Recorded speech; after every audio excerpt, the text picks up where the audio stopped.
What's up, boys and girls? It's another episode of Flavorcast, episode 2. I'm going to be talking about the gaming scene when it comes to fighting games, tournaments, all that good stuff.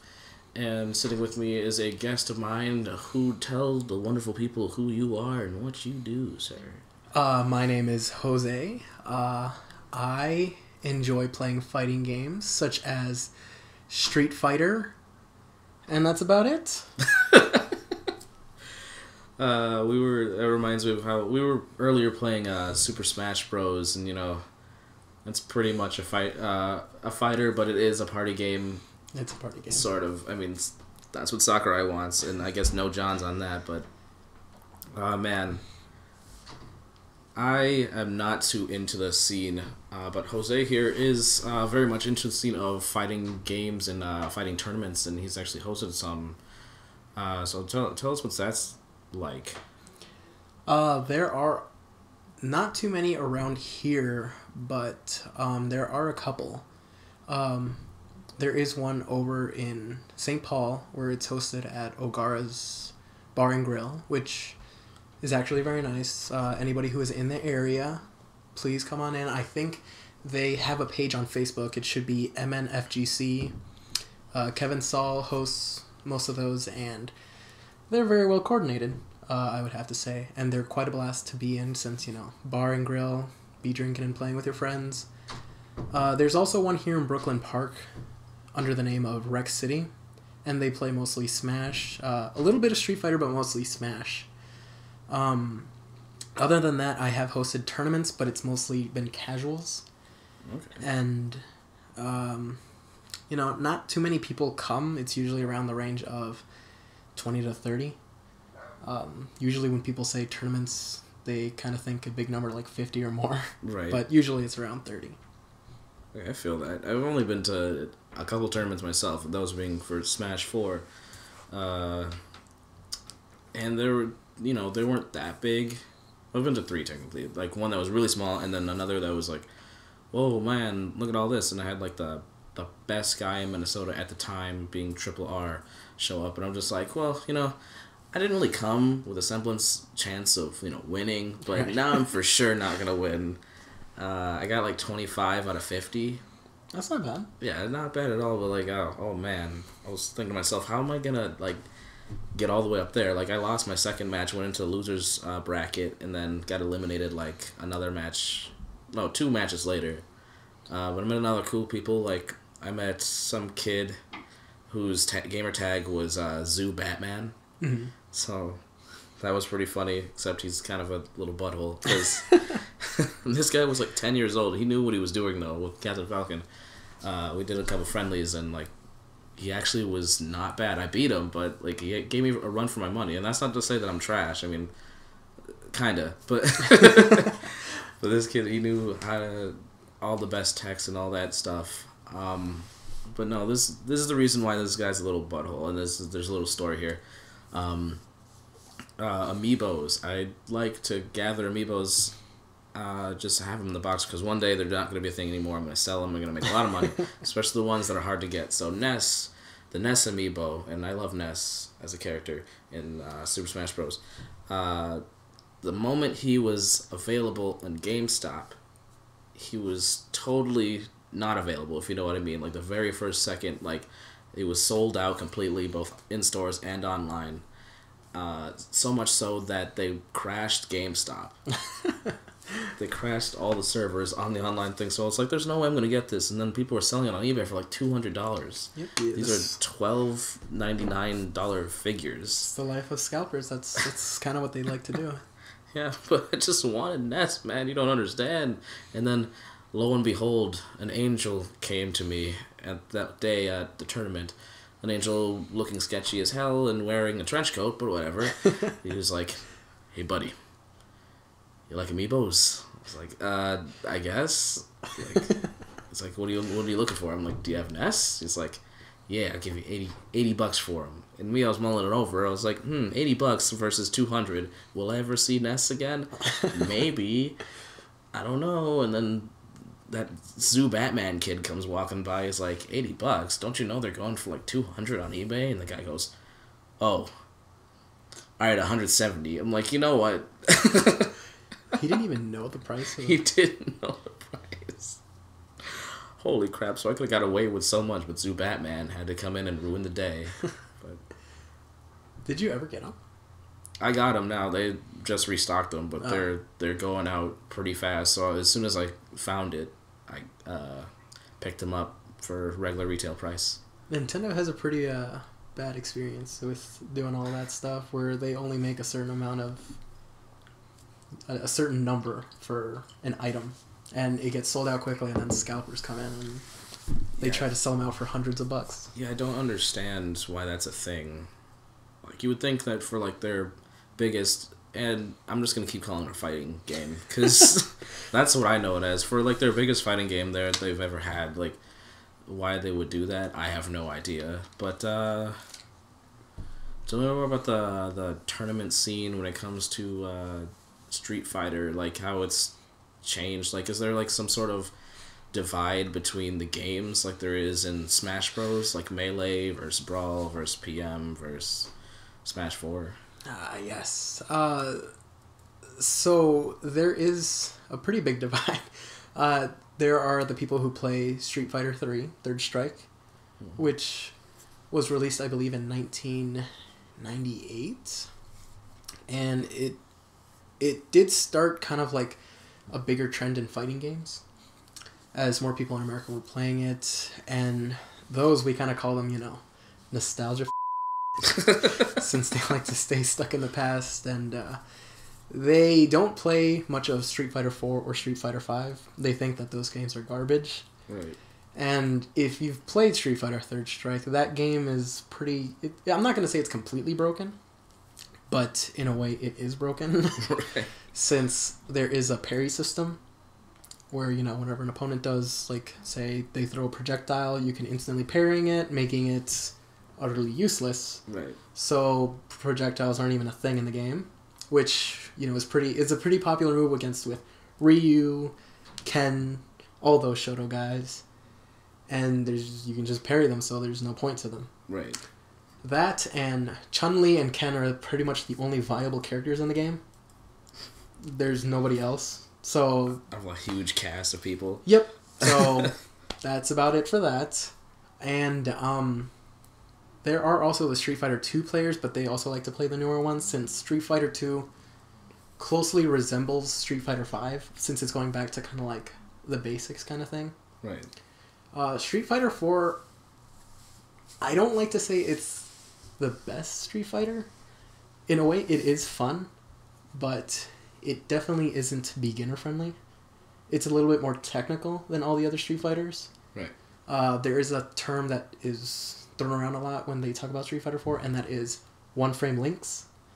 Meaning you only have this certain time gap whenever you're doing a combo to hit it and to perform it. Right. Otherwise, you just drop it, and then the other person can do whatever the hell they want to you. Wow. Yeah, that doesn't sound user-friendly at all for beginners. But at that point, do you, like, take into account, like, the ability to be able to play it as a beginner on any level as a merit for it being a good game or not? Like how Melee players are like, yeah, well, learn all the stuff, learn attack, learn the character matchups, learn the stages and wave dashing and whatnot. There's like a huge divide in that game between people who are considered, actual players in the game and then the casuals. I guess, but in a way, the way I see it, like, there are a lot of people that say, oh, you have to study the tech, you have to study the frame advantages that you get on every hit. And me playing fighting games for the past, 5 years competitively, I haven't looked at into any of that stuff. I've mostly just been playing the game as it is. Mm-hmm. Like when I see a character do a certain move, and then I go, okay, he takes this long to recover from it, so that gives me a chance to do something. Right. I don't look into all the technical aspects. I just play the game and I see it as it is.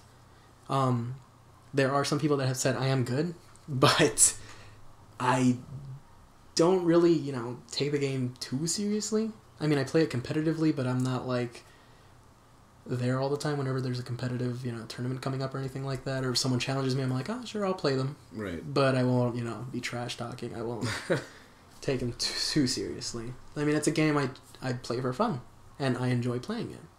Right on. So, that being said, would you ever, like, do money matches if you haven't already? I would, and the reason I hold back on that is because there has been some times when people have gotten a bit too, how do I say, salty after a match. Defs. But, if somebody money matches me, I'm not going to say, well, I don't really feel like it. If it's a money match well worth looking into, why not? Now, if they put in like $200 and they say, no, you put in $200, I'm going to say, I'm going to pass on that. So I'm not going to throw that much money into it. Right. Yeah, I don't really do money matches, but I do sometimes do, tournaments with buy-ins. Mm-hmm. Even sometimes in St. Cloud, we have what we call Smash Fest. Somebody sets up a bunch of TV monitors in their place, like a dorm or whatever, and we just go over and have a fun time playing like friendlies with everybody. We kind of decide which Smash game we're going to focus on, and then bring a bunch of those copies of that game. Okay. Like last time it was PM, and then we actually had a tournament for it. It was $5 buy-in. I ended up winning that one. Didn't lose once. For once, and my buddy Kevta, man, if he was there, no chance in hell. But he wasn't, so I actually won, and my buddy Cody, pretty mad. If you're listening to this, Cody, please be my friend again. I'm sorry. Hey, if it makes you feel any better, C-Easy didn't give me all the money that he owes me, because he didn't get the full buy-in. He paid $3 instead of $5 because he was kind of broke, and kind of said, okay, well, we accept it, and he refuses to pay me back because I am, and I quote, a dirty NES player. So... Not seeing that money. I haven't forgotten, though. So, money's money. And sometimes I'm broke as hell. So, buying games, like, I recently bought Final Fantasy 15 and The Last Guardian, and I'm about to spend money on Gravity Rush 2, and... The Last Guardian, huh? Yeah. How did that turn out for you? Well, I mean, I like the game, but damn does it have problems. Yeah. After all that time waiting, you'd think they'd make a pretty solid game. I'm not gonna regret paying $60, because when I make a decision like that, I'm just like, look, I either take the W or I take the L. Like, I took a semi-L in that case. But yeah, no, that's a whole other video, because there are quite a few problems in that. But I'm hoping to do more tournament stuff. Maybe in the summer. I don't know if there's going to be more things. Because, like, the tournament scene in St. Cloud, as far as I know, is, like, dead. Just DED dead. Well, what I know is that during the winter, it's usually pretty dead. Mm-hmm. They don't really do much tournaments other than, like I said, Orgaras. They usually do it once a month. Right. But any other tournament scene, I would have to say, doesn't really do much. Especially in the winter, but... Once spring starts hitting around and you start seeing more of the higher temperature numbers, that's when more tournament scenes start popping up. And that's usually the time to go out and have some fun. That's good, because I can't wait to waste all my money just, losing all the time, taking the you never know. True. I mean, you'll run into a few newbies. Like, I ran into a couple people at the tournament I went to. The first one I went to as people who have never played the game, ever. Mm-hmm. And their friends were just like, it'd be a good idea. I don't know how they got them to spend the $20, but whatever. Like, to each their own, and I could use as many easy wins as possible. But then the very next time, like, they hosted another tournament the next day, and I went doubles with my buddy Diamond, otherwise known as Double H Kingpin, otherwise known as 2D. He's a buddy of mine from BushiGaming, so every time we introduced him, he would do that. He's got a lot of handles. Anyway, we went to that tournament as doubles, beat the first two guys who clearly didn't know what they were doing. They didn't have any team synergy. They were mostly killing each other because Team Attack was on. But then we run into like Prince Kirby and Ganon the Beast in the next one, and they're like well known, and they looked at us and they were just like, "Good luck." And I'm just like, Diamond inside is like, "Yep, okay." Instant defeat. They wrecked us. We didn't get a single kill on them. Should have just gone doubles Meta Knight. See, that would be viable if it was Brawl, but it was Smash 4. And you know what? I would rather keep my friends than play Meta Knight. I think I can understand from that. I'm so sure there's probably some characters in like Street Fighter, because like I'm not too well versed in the whole traditional fighters. The closest thing to a traditional fighter that I will play that I'm actually sort of good at is Blaze Blue, and by extension Guilty Gear, which I don't even own. But when people bring it to St. Cloud, I play it with them, and it's a fun time. But like I'm not that good at those kinds of games with HP. I have Guilty Gear, but I'm not too good at it. I enjoy it for what it is, the art style, everything about it, but I am just completely trash at it. And since I've already wasted majority of my time playing Street Fighter, I just can't drop it for Guilty Gear. I mean, just play what you know, I guess. Like, like these fighting games are tough. Like, you gotta do all these long string combos, and I'm so baffled by how people like you can like do that and just know them and memorize them and are able to like switch up your strategy on the fly. Like, well, I guess it all just depends, since Street Fighter in my case is a little bit slower than some of the anime games. I know that the anime games are a little bit faster paced, so I can see those being a little bit more difficult, trying to say, okay, what am I going to do? Am I going to play defensively against this character, or am I going to play offensively and just corner him, play the rushdown game? Right. But for Street Fighter, it's a little bit slower paced, so I would have to say it's a little bit easier. Definitely because the neutral game plays a big part in that, and you have time to think and go, well, what does this player do against my certain moves that I do? Right. Does he jump away? Does he try to jump in? And I can just keep him away, play, the keep away game from him. I think it's a little bit easier to get into than anime games. Probably. I mean, Japanese are no joke when it comes to making their video games tough. Like, I just rebought The World Ends With You, and it definitely shows that it has been a while since I've played that game. That's still enjoyable, though. It is. It's just kind of difficult to like play efficiently. I mean, it's the same thing as going back to all the games that you used to play as a kid, because most of the games now, I mean, I'm not going to sugarcoat it. Most games nowadays are pretty crap. Yeah. Yeah, I mean, yeah. I honestly don't have anything witty to say. Like, it's just kind of depressing thought, honestly. I mean, it's true. I mean, the only game I've recently bought and truly enjoyed is probably Doom, and that's the most recent game. It's a fantastic game. Yeah, besides Street Fighter V that came out in 2016, but that's the only game that I've truly enjoyed, Doom. That came out last year. I mean, there's a few, I'm sure, that are really good. Sure, but I just haven't... None of them just, reel me in. Nothing. I'm just feeling it. What's a good game? You know what? I'm gonna say it's not necessarily a good game, but it's a game where I learned a little bit more about stringing combos together and being more intricate, but at the same time still got my fix for like Smash Bros.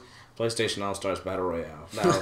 Now hear me out, because it's quite broken, and it's they patched it a bunch, and there's still a bunch of bugs that they added. Have they really patched it? Yeah, they patched a few, but like the last patch they did bugged out the main menu. Like the music just stops, and even during a match, like the music will just stop. Well, thinking from since I didn't think they would actually patch it out. I mean, I thought maybe it was just like a thing. Hey, you know what? Sakurai's doing his Smash Brothers thing. Let's try that. And then they would just leave it out and just say, all right, we're done with that. They actually cared, kind of, because I hear they tried to get Crash Bandicoot and Spyro in it. That didn't really happen, but we had DLC characters like Zeus from God of War. There was also Cat from Gravity Rush and some other people. Of course, they're pay to win, but like Kat was broken when she came out, and now she's less broken, but still, Is she really in that game? Yeah.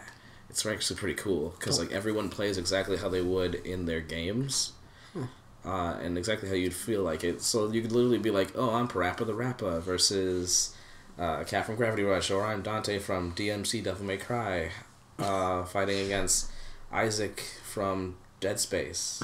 Oh, did they actually put Isaac in there? Yeah, and it was actually really cool, and it's like the best part about it was that this game happened after Brawl but before Smash 4, and Brawl's internet was absolute garbage. Yes.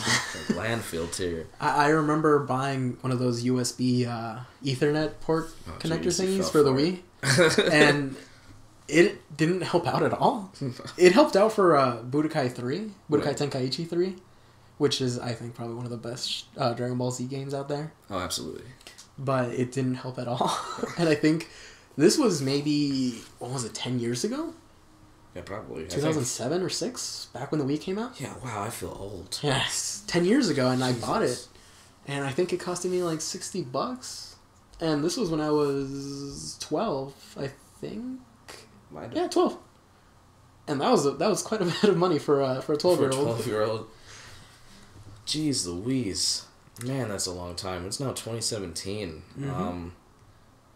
No, but it was just a good time to have it there. Like, the thing about PlayStation All-Stars, I don't know if you know, is like it's best played online 2v2. Like, it's made for 2v2. And so me and Anouk were playing a lot of it. That'd be Scratch for all of you that don't know. And like, we were good teams. Like, he would be Nathan Drake and I'd be Jack and Daxter, and we were rocking it as like Team Naughty Dog. And there's lots of like different ways you can approach it. There's so many different combos you can do, and there's kill confirm combos, and it was just really great. Other than the fact that it was pretty glitchy when it came to the online, like there were so many problems. Like if it took too long to boot up the online mode, when you got into your next match, odds are you were going to be playing someone you didn't pick. Or like there was always like the person who's the host, if they quit, then the whole match just ends. And you got a lot of salty people. Like, I would get someone in a kill confirm at like a very early time, and it ends up becoming a double kill because their friend gets in the way, and then they just quit, and then you don't get any points for it. Oh, there's like a point system to that? Yeah, like they give you a little. It's to help you get ranked, right? So like, there'll be numbers next to the character that you choose, and depending on that number, they try to put you in with people who are about the same. But at that point, there's so many like 999s that they just throw you in with anybody, right?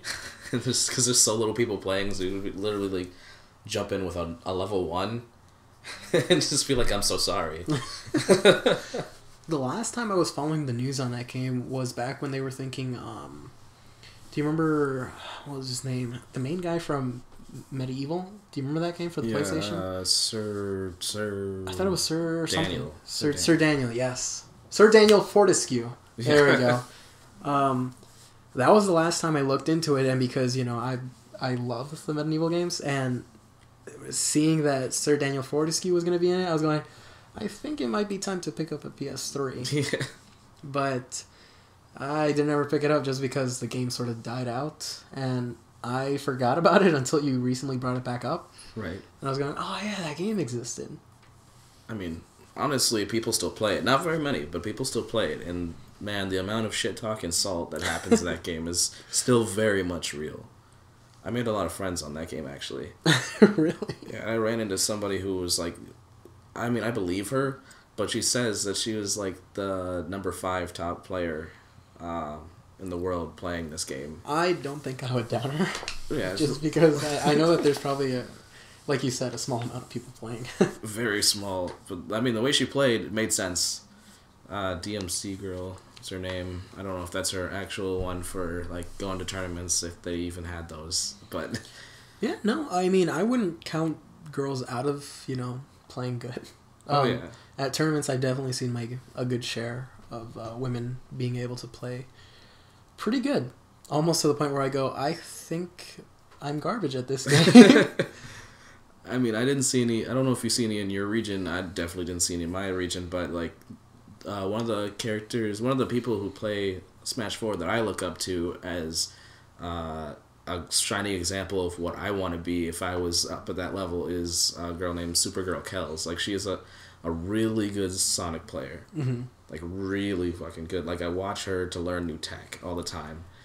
And, like, people are like, oh, 6WX, be that. I like how she's a girl and, like, she can just do whatever. It's like, who cares? We're all just playing the game, and, you know, she's representing my main man Sonic, so... Right. It's always a fun time.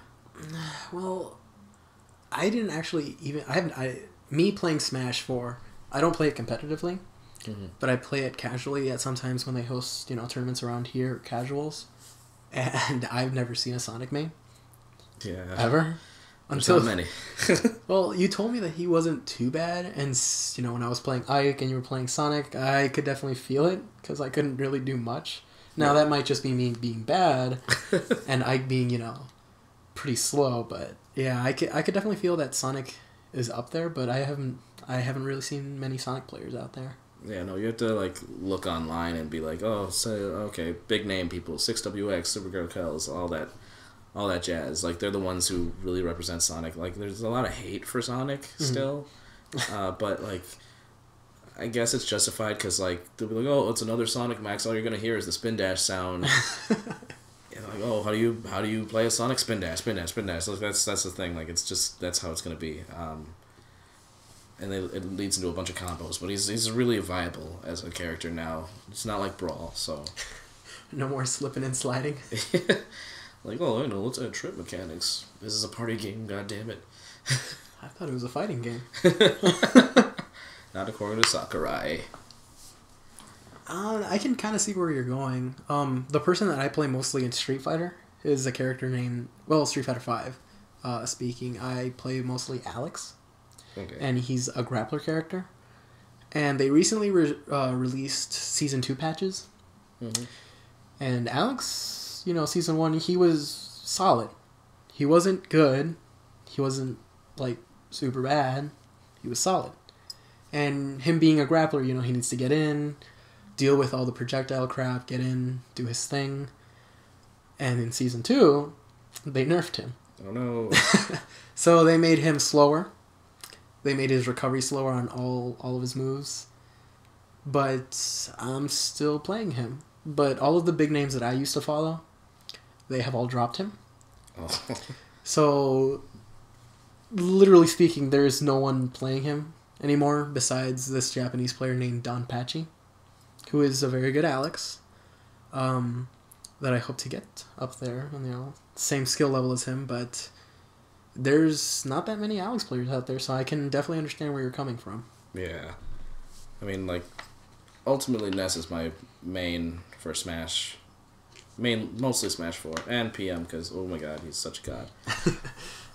But it's not like we can do those in sanctioned tournaments anymore, because, you know, Nintendo's all like, oh no, PM is bad for business. That's not our official thing, but whatever. But I was watching you play Alex earlier, and, you know, that was pretty good. I was like, this must be his main, you know, but I'm not even sure, because I'm looking at the tech skill you guys have. I'm just like, I don't know what I'm looking at. I'm seeing all these particle effects going on, and people flying against the wall and shit, and I'm just like, where's my girl Chun-Li at, though? Like, well, when we were playing, I was telling you, Chun-Li is actually, she's number 1 on the tier list. She is probably one of the best characters in the game, but everybody in this game is good. Right. Like, there are some not as good characters in this game, but they're not technically bad. Like, no one in this game is terrible. There's always at least some kind of skill that they are good at. For example, Alex, he's good at rushdown. Right. Getting in there. Guile, he's good at defensive play, keeping people away. But Chun-Li, she's good at everything. Like, if she wants to play defensively, she can keep you away. Like, everything she does, she can keep you away. If she wants to play aggressively, she will play aggressively. She will mow you down hard. But nobody has won a tournament with her. Why? I don't know how to explain it. At Evo, there were multiple Chun-Lis that got to like top 8 and everything like that, but nobody made it to, you know, nobody won the championship with her. The last big name tournament was won by an American named Knuckledew, and he plays Rainbow Mika and Guile, and he just played defensively against the Chun-Li. So the closest the Chun-Li has gotten was second place. But even though she's the best in the game, nobody can win a tournament with her. That's kind of odd. I mean, I bet it happens a lot more than I would think, but, like, that's pretty odd. It's like, oh, this is the best person. This is, like, S rank. No wins. I mean, that just goes to show just... I don't want to say how balanced Street Fighter is, but they do have a history of doing multiple updates, changes, to try to keep the game as balanced as possible. Right. With Ultra Street Fighter 4, it lasted from 2009 up until 2014. And towards the end of Street Fighter 4, people were saying it's the most balanced fighting game there was. It wasn't that way with Street Fighter 5 when it first came out because, you know, people were complaining that there's only, I believe it was 16 characters, only like a couple maps, and people were saying, oh, it's so bare bones, why should I even buy it? But now it's got, I believe, 24 characters. Okay. It's moving up there. That must have been just due to, you know, rush productions by Sony and stuff like that, but it's a good game. It just goes to show that even though somebody is low tier, there's still a chance that they can win. Right. You just gotta go in and give it your all. Yeah, tiers are just like kind of recommendations, I guess. They're smart recommendations, but, you know, recommendations nonetheless. Guidelines, really. So I'll rush in. I know people who are just like, no, don't care, you know, G-Dorf for life. I'm just like, all right, fam. But there's some really good G-Dors out there. Like, really good ones. For one, Ganon the Beast. He's pretty good. But yeah, no, I feel that. I honestly don't have much more to say about fighting games, so unless you guys anything else. Well, the only thing I can probably say is if you see that there's a fighting game tournament or casuals coming up, don't be shy, don't be afraid. Go in, get some games in. It's fun. And you also get better in it. Like, there's so many pros to it. You make a couple buddies, they tell you what you're doing wrong and how you can improve. You do that, you start playing more games with them. It's kind of like you're hanging out, you know? Right. And you're having fun while doing it. For me, that's how I feel. I mean, sure, I was nervous the first time I went to a casuals. Because I was like, oh man, am I going to get bodied by everybody? But, I mean, I did get bodied, but not as bad as I thought I was going to. And it's just an overall good time to have. And, you know, I say whenever there's a tournament or a casuals, go in there. You're bound to learn something. If you happen to like anime, or know somebody that loves anime, let me tell you something about Crunchyroll. Crunchyroll is an anime website by anime lovers for anime lovers. God damn it.